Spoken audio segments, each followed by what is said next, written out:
A luta contra o fascismo começa pela luta contra o bolchevismo. Otto Hulle, setembro de 1939. É preciso colocar a Rússia na primeira linha dos novos estados totalitários. Ela foi a primeira a adotar o novo princípio de Estado. Foi ela que levou mais longe a sua aplicação. Foi a primeira a estabelecer uma ditadura constitucional, com um sistema de terror político e administrativo que o acompanha. Adotando todas as características do Estado totalitário, tornou-se assim um modelo para todos os países constrangidos a renunciar ao sistema democrático para se voltarem para a ditadura. A Rússia serviu de exemplo ao fascismo. Não se trata absolutamente de um acidente nem de uma brincadeira de mau gosto da história. A semelhança de sistemas, longe de ser apenas aparente, é aqui real. Tudo mostra que enfrentamos expressões e consequências de princípios idênticos, aplicados a níveis diferentes de desenvolvimento histórico e político. Que isso agrade ou não aos partidos comunistas, o fato é que o Estado, como a maneira de governar na Rússia, em nada difere da Itália e da Alemanha. Eles são fundamentalmente semelhantes. Pode-se falar de um Estado soviético vermelho, negro ou castanho, assim como de um fascismo vermelho, negro ou castanho. Mesmo se existem entre países certas diferenças ideológicas, a ideologia nunca teve uma função determinante. Aliás, as ideologias são mutáveis, e tais mudanças não refletem forçosamente o caráter e as funções do aparelho de Estado. Por outro lado, a manutenção da propriedade privada na Alemanha e em Itália não passa de uma modificação secundária. A abolição da propriedade privada pode ser abolida no quadro do capitalismo. O que determina de fato uma sociedade socialista é, além da abolição da propriedade privada dos meios de produção, a gestão pelos operários dos produtos do seu trabalho e o fim do salariato. Tanto na Rússia como na Itália, estas condições não estão preenchidas. Se bem que, segundo alguns, a Rússia esteja mais próxima do socialismo que outros países, daí não se deduz que o Estado soviético tenha ajudado o proletariado internacional a aproximar-se dos seus objetivos de classe. Pelo contrário, uma vez que a Rússia se faz designar como um Estado socialista, ela engana os trabalhadores do mundo inteiro. O operário consciente sabe o que é o fascismo e combate-o. Mas, no que respeita à Rússia, ele está demasiadamente inclinado a aceitar um mito da natureza socialista. Esta ilusão retarda a ruptura completa e resoluta com o fascismo, porque entrava a luta principal contra as causas, as condições e as circunstâncias que, na Rússia como na Alemanha e em Itália, conduziram ao mesmo sistema de Estado e governo. Assim, o mito russo transforma-se em arma ideológica da contra-revolução. Ninguém pode servir dois senhores. Um Estado totalitário também não. Se o fascismo serve os interesses do capitalismo e do imperialismo, ele não pode satisfazer as necessidades dos trabalhadores. Se, a despeito de tudo isso, duas classes opostas aparentemente sustentam o mesmo sistema de Estado, é evidente que qualquer coisa não está bem e uma delas se engana. Ninguém pode, reduzindo o problema a uma simples questão de forma, pretender que ele não seja importante e que, ainda que por vezes as suas formas políticas sejam diferentes, os seus conteúdos podem variar consideravelmente. Isso conduzirá a uma automistificação. Para um marxista, as coisas não se passam assim. A forma e o conteúdo são indissociáveis. Portanto, se o Estado soviético serve de modelo ao fascismo, deve conter características estruturais e funcionais comuns. Para determinar quais, é-nos preciso regressar à análise do sistema soviético, tal como foi inspirado pelo leninismo, que é a aplicação dos princípios bolcheviques às condições russas. E se pretende estabelecer uma identidade entre o bolchevismo e o fascismo, então o proletariado não pode ao mesmo tempo combater o fascismo e apoiar o sistema soviético russo. Pelo contrário, o combate contra o fascismo deve começar pelo combate ao bolchevismo. Desde o princípio, Lenin concebia o bolchevismo como um fenômeno puramente russo. Ao longo dos seus numerosos anos de atividade política, ele nunca tentou içar o sistema bolchevique ao nível das formas de luta utilizadas nos outros países. Era um social-democrata, para quem Bebel e Kautsky continuavam os líderes geniais da classe operária, e ele ignorava a ala esquerda do movimento socialista alemão que se opunha precisamente aos heróis de Lenin e a todos os oportunistas. Ignorando esta esquerda, ele continuou, pois, isolado, rodeado por um pequeno grupo de emigrados russos e manteve-se sob a influência de Kautsky, ainda quando a esquerda alemã, dirigida por Rosa Luxemburgo, já estava lançada na luta aberta contra o kautskismo. A Rússia era a única preocupação de Lenin. O seu objetivo era acabar com o sistema feudal czarista e conquistar o máximo de influência política para o seu Partido Social-Democrata, no quadro da Revolução Burguesa. Contudo, a força da Revolução de 1917 conduziu Lenin muito para lá dos seus objetivos presumidos, e o Partido Bolchevique alcançou o poder em toda a Rússia. Contudo, esse partido sabia que não podia continuar no poder e fazer avançar o processo de socialização sem desencadear a Revolução Proletária Mundial. Mas a sua atuação nesse domínio teve resultados infelizes. Contribuindo para remeter os operários alemães aos partidos, sindicatos, parlamento e destruir o movimento dos conselhos alemães, os bolcheviques prestaram um grande auxílio ao esmagamento da Revolução Europeia nascente. O Partido Bolchevique, formado por revolucionários profissionais e largas massas atrasadas, continuava isolado. Não podia desenvolver um verdadeiro sistema soviético durante os anos da Guerra Civil, intervenções estrangeiras, declínio econômico, fracassos nas tentativas de socialização e constituição de um exército vermelho improvisado. Ainda que os sovietes desenvolvidos pelos mencheviques sejam estranhos ao esquema bolchevique, foi contudo graças a eles que estes chegaram ao poder. Uma vez assegurada a estabilização do poder e iniciado o processo de reconstrução econômica, o Partido Bolchevique não sabia já como coordenar o sistema de soviets, que não era o seu, com as suas próprias atividades e decisões. Contudo, realizar o socialismo era também o desejo dos bolcheviques, e isso necessitava da intervenção do proletariado mundial. Para Lenin, era essencial ganhar os proletariados do mundo para os métodos bolcheviques. Era, na verdade, muito incômodo constatar que os operários dos outros países, a despeito do grande triunfo obtido pelos bolcheviques, se mostravam pouco inclinados a aceitar a sua teoria e prática, mas eram muito mais atraídos pelo movimento dos conselhos, que apareciam então em muitos países e particularmente na Alemanha. Esse movimento dos conselhos já não tinha qualquer utilidade para Lenin na Rússia. Em outros países europeus, manifestava-se uma tendência nítida de oposição a levantamentos do tipo bolchevique. A despeito da enorme propaganda desenvolvida por Moscou em todos os países, a agitação conduzida pelo que se chama a ultra-esquerda para uma revolução baseada no movimento dos conselhos despertou, tal como Lenin o sublinhou, um eco bem maior de todos os propagandistas enviados pelo Partido Bolchevique. O Partido Comunista Alemão, seguindo o exemplo do bolchevismo, continuava um pequeno grupo histérico e barulhento, formado principalmente por elementos proletarizados da burguesia, enquanto que o movimento dos conselhos atraía os elementos mais determinados da classe operária. Para fazer face a esta situação, era preciso reforçar a propaganda bolchevique, era preciso atacar a ultra-esquerda e modificar a sua influência a favor do bolchevismo. Uma vez que o sistema dos soviets tinha falhado na Rússia, podia, como a concorrência radical, ousar tentar provar ao mundo que aquilo em que o bolchevismo tinha falhado na Rússia se podia obter noutro local, sem necessidade dele?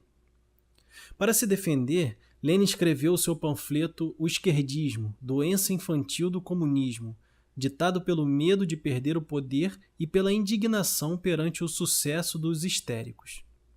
O panfleto apareceu inicialmente sob o título Ensaio de Exposição Popular da Estratégia e Tática Marxistas, mas depois essa frase ambiciosa e idiota foi suprimida. Era demais. Essa bula papal, agressiva, grosseira e odiosa, era uma verdadeira bênção para qualquer contra-revolucionário.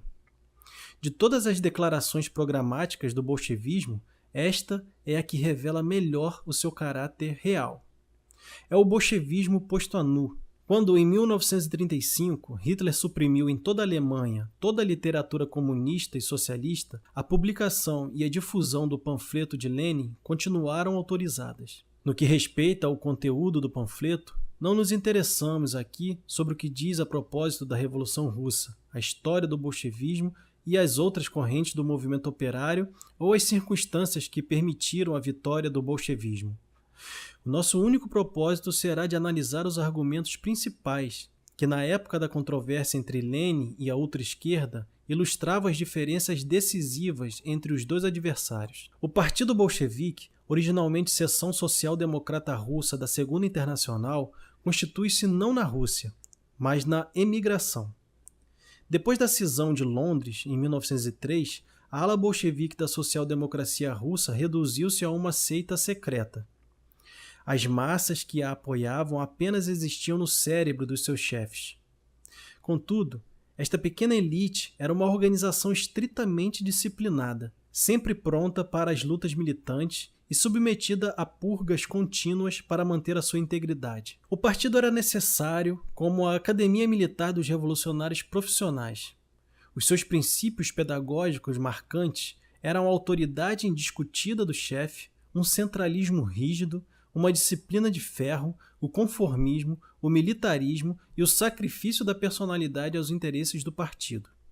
O que Lenin desenvolvia, na realidade, era uma elite de intelectuais, um núcleo que, lançado na Revolução, tomaria a direção e se encarregaria do poder. É inútil procurar determinar lógica e abstratamente se uma tal preparação para a Revolução é justa ou errada.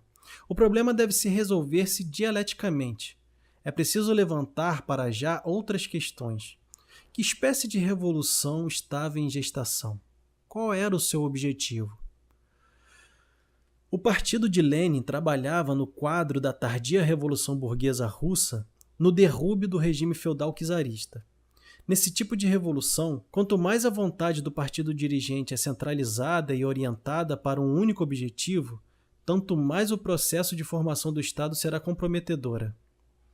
Contudo, o que se pode considerar como uma feliz solução dos problemas revolucionários numa revolução burguesa não pode passar ao mesmo tempo pela solução dos problemas da revolução proletária. A diferença estrutural entre a sociedade burguesa e a nova sociedade socialista exclui uma tal ambivalência. Segundo o método revolucionário de Lenin, os chefes são o cérebro das massas. Possuindo a educação revolucionária apropriada, são ainda capazes de apreciar as situações e comandar as forças combatentes. Eles são revolucionários profissionais, os generais do grande exército civil. Esta distinção entre o cérebro e o corpo, entre os intelectuais e as massas, os oficiais e os simples soldados, corresponde à dualidade da sociedade de classe, à ordem social burguesa. Uma classe é treinada para comandar, a outra para obedecer. É uma velha forma de classe de que saiu a concepção leninista do partido. A sua organização é apenas uma simples réplica da realidade burguesa. A sua revolução é objetivamente determinada pelas mesmas forças que criam a ordem social burguesa, abstração feita dos objetivos que acompanham esse processo. Quem quer que procure estabelecer um regime burguês encontrará no princípio da separação entre o chefe e as massas, entre a elite e a classe operária, a preparação estratégica de uma tal revolução. Quanto mais a direção é inteligente, instruída e superior, mais as massas são disciplinadas e obedientes, e também mais uma tal revolução tem possibilidades de vencer. Procurando fazer a revolução burguesa na Rússia, o partido de Lenin estava, pois, completamente adaptado ao seu objetivo. Quando, contudo, a Revolução Russa mudou de natureza, quando as suas características proletárias se tornaram evidentes, os métodos táticos e estratégicos de Lenin perderam seu valor. Se ele levou a sua avante, não foi por causa da sua elite, mas sim do movimento dos soviets, que ele não tinha incluído nos seus planos revolucionários. E quando Lenin, uma vez assegurado pelos soviets o triunfo da revolução, decidiu uma vez mais livrar-se deles. Com eles, todos os caracteres proletários da revolução desapareceram. O caráter burguês da Revolução ocupou de novo a cena, encontrando a sua conclusão natural no stalinismo. A despeito da sua preocupação da dialética marxista, Lenin era incapaz de conceber dialeticamente a evolução histórica dos processos sociais. O seu pensamento continuava mecanicista, seguindo regras rígidas. Para ele, apenas existia um único partido revolucionário, o seu. Uma única revolução, a Revolução Russa. Um único método, o bolchevismo. E o que tinha obtido sucesso na Rússia devia obtê-lo também na Alemanha, França, América, China e Austrália. O que era correto para a Revolução Burguesa Russa se-lo-ia também para a Revolução Proletária Mundial. A aplicação monótona de uma fórmula, descoberta uma vez por todas, evoluía num círculo egocêntrico onde não entravam em consideração nem a época, as circunstâncias ou os níveis de desenvolvimento, realidades culturais, ideias ou homens. Com Lenin, era o advento do maquinismo em política. Ele era técnico, o inventor da revolução, o representante da vontade toda poderosa do chefe. Todas as características fundamentais do fascismo existiam na sua doutrina, estratégia, planificação social e arte de manejar os homens. Ele não podia perceber a profunda significação revolucionária da rejeição pela esquerda da política tradicional do partido. Não podia compreender a verdadeira importância do movimento dos soviets para a orientação socialista da sociedade. Ignorava as condições requeridas pela libertação dos operários. Autoridade, direção, força exercidas de um lado, organização do outro, tal era a sua maneira de raciocinar. Disciplina e ditadura são as palavras que surgem mais frequentemente nos seus escritos.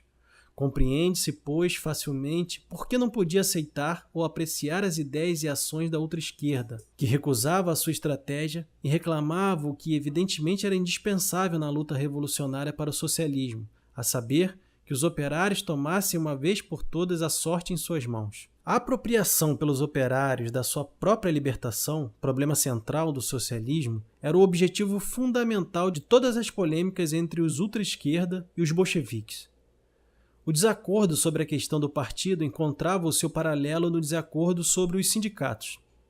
A ultra-esquerda pensava que já não havia lugar para os revolucionários no seio dos sindicatos, que era, pelo contrário, necessário construírem os seus próprios quadros organizacionais no interior das fábricas, lugares de trabalho comuns. Contudo, graças à sua autoridade usurpada, os bolcheviques tinham conseguido, desde as primeiras semanas da Revolução Alemã, convencer os operários a regressarem aos sindicatos capitalistas reacionários.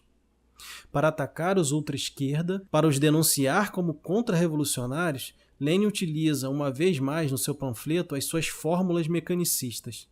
A sua argumentação contra a posição da esquerda não se refere aos sindicatos alemães, mas às experiências sindicais dos bolcheviques na Rússia. É geralmente admitido que, nos seus princípios, os sindicatos tiveram uma função importante na luta da classe operária. Os sindicatos na Rússia eram muito jovens e justificavam o entusiasmo de Lenin. Contudo, a situação era muito diferente nos outros países. De úteis e progressistas nos primeiros dias, os sindicatos tinham se transformado nos velhos países capitalistas em obstáculos à libertação dos operários. Tinham se tornado instrumentos da contra-revolução e a esquerda alemã tinha tirado conclusões desta evolução. O próprio Lenin viu-se obrigado a constatar que, com o tempo, se tinha constituído uma camada de aristocracia operária exclusivamente corporativista, arrogante, suporte do imperialismo pequeno-burguesa, corrupta e degenerada. É esta guilda da corrupção, esta direção de bandidos que está hoje à cabeça do movimento sindicalista no mundo e vive nas costas dos trabalhadores. Era a esse movimento sindical que a outra esquerda se referia quando pedia aos trabalhadores para o abandonarem. Lenin, contudo, avançava demagogicamente o exemplo do jovem movimento sindical russo, o qual não partilhava as características dos velhos sindicatos dos outros países. A partir de uma experiência específica, correspondendo a um período dado e a circunstâncias particulares, ele achava possível tirar conclusões aplicáveis à escala mundial. A partir da sua argumentação, o revolucionário deve sempre estar onde se encontram as massas. Mas onde estão elas realmente? Nos escritórios dos sindicatos? Nas reuniões de aderentes, nos encontros secretos entre dirigentes sindicais e representantes do capital? Não. As massas estão nas fábricas, nos seus locais de trabalho, e é lá que é necessário tornar eficaz a sua cooperação e reforçar a sua solidariedade. A organização da fábrica, o sistema dos conselhos, tal é a organização autêntica da revolução que deve substituir todos os partidos e sindicatos. Nas organizações de fábrica, não há lugar para os profissionais de direção. Já não há separação entre chefes e subordinados, distinção entre intelectuais e simples militantes. É um quadro que desencoraja as manifestações de egoísmo, o espírito de rivalidade, a corrupção e o filistinismo. É aí que os operários devem tomar conta dos seus assuntos. Mas para Lenin, tudo era diferente. Ele queria manter os sindicatos, transformar a partir do interior, substituir os funcionários social-democratas por outros, comunistas.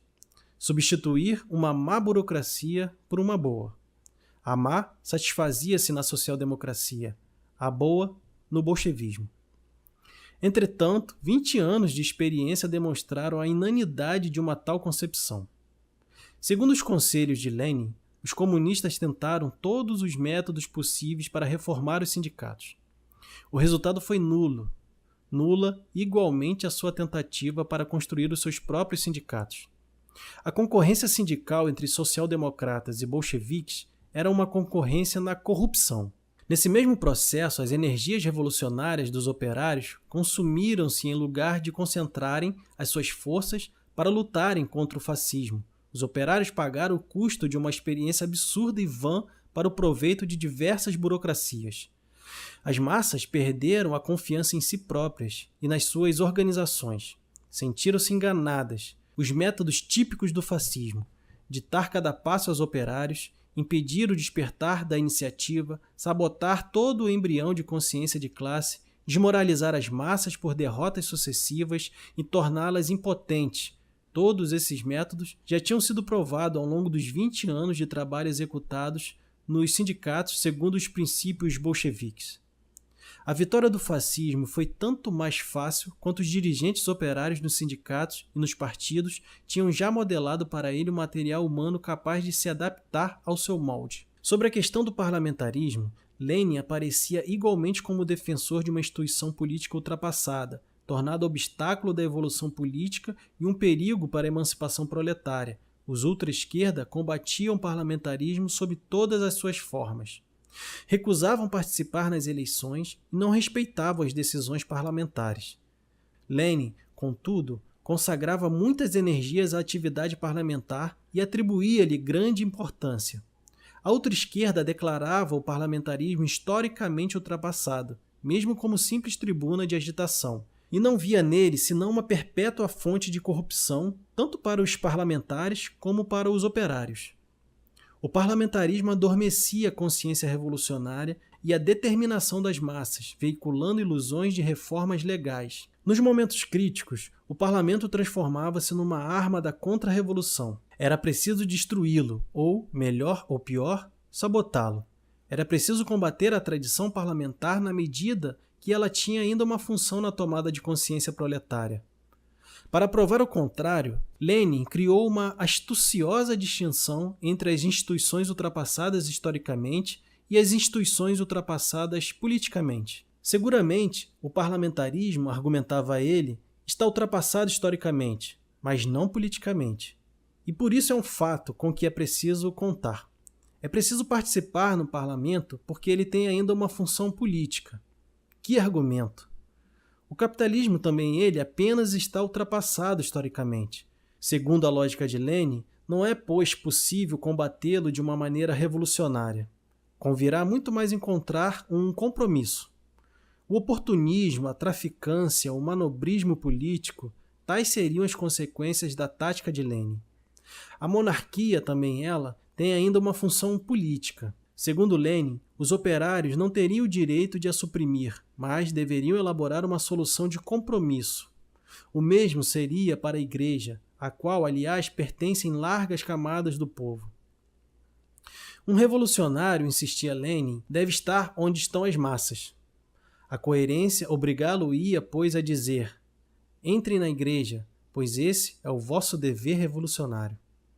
E, enfim, há o fascismo. Um dia virá em que também o fascismo será um anacronismo histórico, mas não político. Que fazer, então? Aceitar a evidência e concluir um compromisso com o fascismo. Segundo o raciocínio de Lenin, um pacto entre Stalin e Hitler provaria somente que Stalin é, na realidade, o melhor discípulo de Lenin. E não seria absolutamente surpreendente que no futuro próximo os agentes bolcheviques glorifiquem o pacto entre Moscou e Berlim como a única tática revolucionária. A posição de Lenin sobre a questão do parlamentarismo apenas é uma prova suplementar da sua incapacidade para compreender as necessidades e características fundamentais da Revolução Proletária. A sua revolução é inteiramente burguesa. Trata-se de uma luta para conquistar a maioria, para assegurar as posições governamentais e colocar a mão sobre o aparelho legislativo.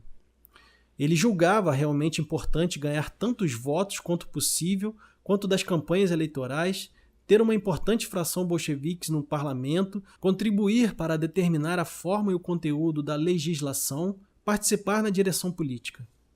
Não notava que nos nossos dias o parlamentarismo não passa de um simples bluff, uma ilusão de ótica, e que o verdadeiro poder da sociedade burguesa se situa em esferas completamente diferentes.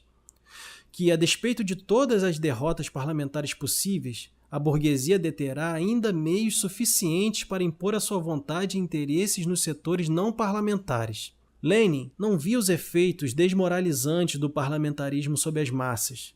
Não notava o efeito debilitante da corrupção parlamentar sobre a moral pública. Os políticos parlamentares corrompidos receavam pelo seu futuro.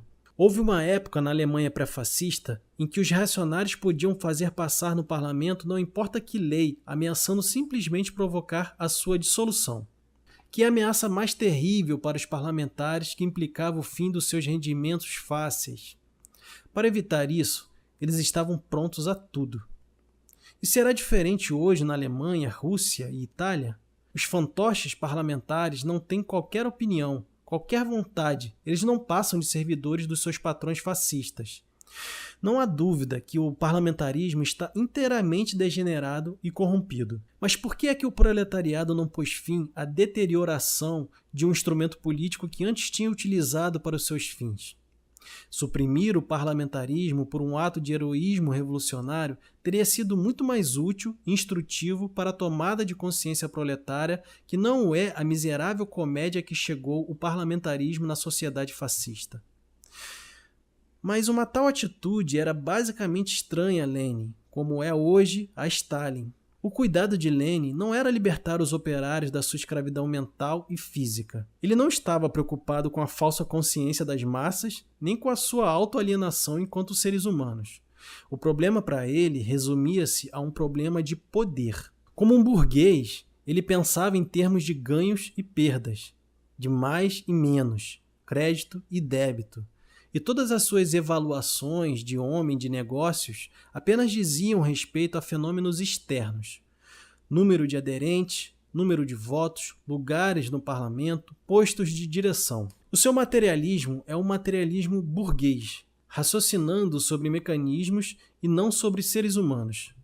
Lenin não é capaz de pensar realmente em termos socio-históricos. Para ele, o parlamento é o parlamento, um conceito abstrato no vazio, revestindo o mesmo significado em todos os países e épocas. Certamente, ele reconhecia que o parlamentarismo atravessa diversas fases evolutivas e assinala-o na sua argumentação, mas não aplica esta constatação nem à sua teoria, nem na sua prática. Nas suas polêmicas a favor do parlamentarismo, brande o exemplo dos primeiros parlamentos do período ascendente do capitalismo, para não ficar sem argumentos, e ataca os parlamentos degenerados. Falo do ponto de vista dos parlamentos de criação recente, contudo, ultrapassados desde há muito tempo.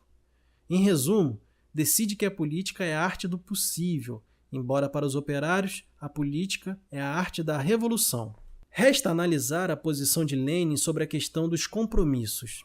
Durante a Guerra Mundial, a social-democracia alemã vendeu-se à burguesia. Contudo, a despeito dela, era herdeira da Revolução Alemã. Isso foi possível numa larga medida graças à Rússia, que teve a sua parte de responsabilidade na eliminação do movimento alemão dos conselhos. O poder que tinha caído nos braços da social-democracia foi desperdiçado em pura perda. A social-democracia limitou-se a renunciar através da sua velha política de colaboração de classes, satisfeita em partilhar o poder com a burguesia nas costas dos trabalhadores durante o período de reconstrução do capitalismo. Os operários radicais alemães opuseram a esta traição o slogan "Não aos compromissos com a contra-revolução". Tratava-se aí de um caso concreto, de uma situação específica, que indicava uma decisão parcelar. Lenin, incapaz de reconhecer os verdadeiros problemas, fez desta questão concreta um problema abstrato. Com os ares de um general e a infalibilidade de um cardeal, tentou convencer os ultra-esquerda que os compromissos com os adversários políticos são, em todas as circunstâncias, um dever revolucionário. Lendo hoje as passagens do panfleto de Lenin que tratam dos compromissos, não se pode deixar de aproximar as observações feitas por Lenin em 1920 e a atual política de compromisso conduzida por Stalin.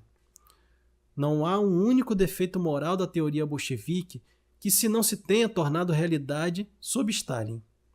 Segundo Lenin, os ultra-esquerda deveriam ter assinado o Tratado de Versalhes. Contudo, o Partido Comunista, sempre de acordo com Lenin, concluiu um compromisso com os hitlerianos e protestou a seu lado contra esse mesmo tratado, o nacional-bolchevismo, pregado na Alemanha pelo oposicionista de Laufenberg. Em 1919, foi criticado por Lenin como um absurdo gritante. Mas Radek e o Partido Comunista, seguindo sempre os princípios de Lenin, concluíram um compromisso com o nacionalismo alemão, protestaram contra a ocupação da bacia do Ruhr e celebraram o herói nacional Schallenberg.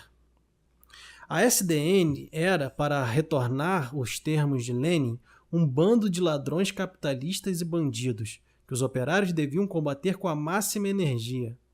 Contudo, Stalin, seguindo a tática de Lenin, elaborou um compromisso com esses mesmos bandidos e a União Soviética entrou na SDN.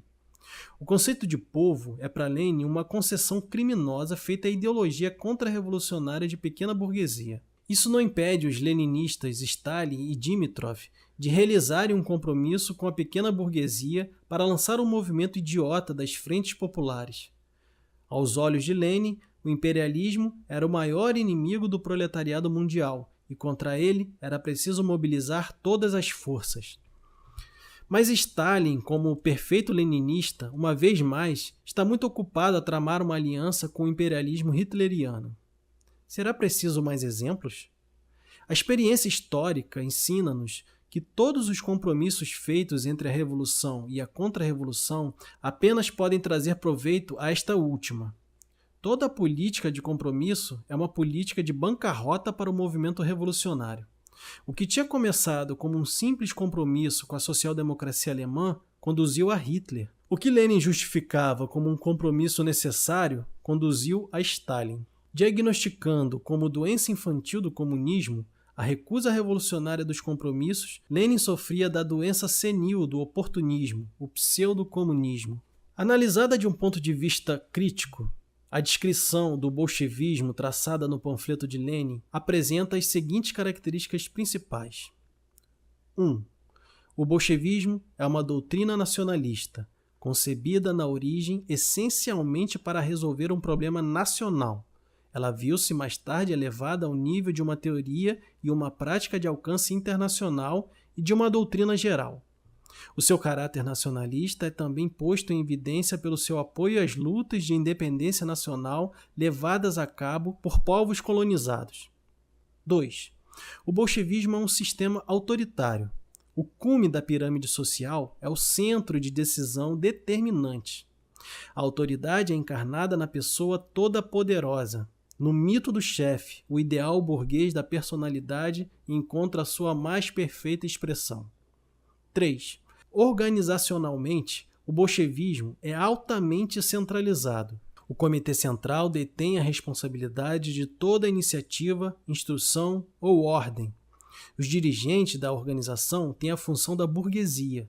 A única função dos operários é a de obedecer às ordens. 4. O bolchevismo é uma concepção ativista do poder. Pensado exclusivamente como a conquista do poder político, não se diferencia das formas de dominação burguesas tradicionais. Mesmo no seio da organização, os membros não gozam de autodeterminação. O exército serve ao partido como modelo de organização. 5. O bolchevismo é uma ditadura. Utilizando a força brutal e métodos terroristas, orienta todas as funções em direção à eliminação das instituições e correntes de opinião não bolcheviques. A sua ditadura do proletariado é uma ditadura de uma burocracia ou de uma única pessoa. 6.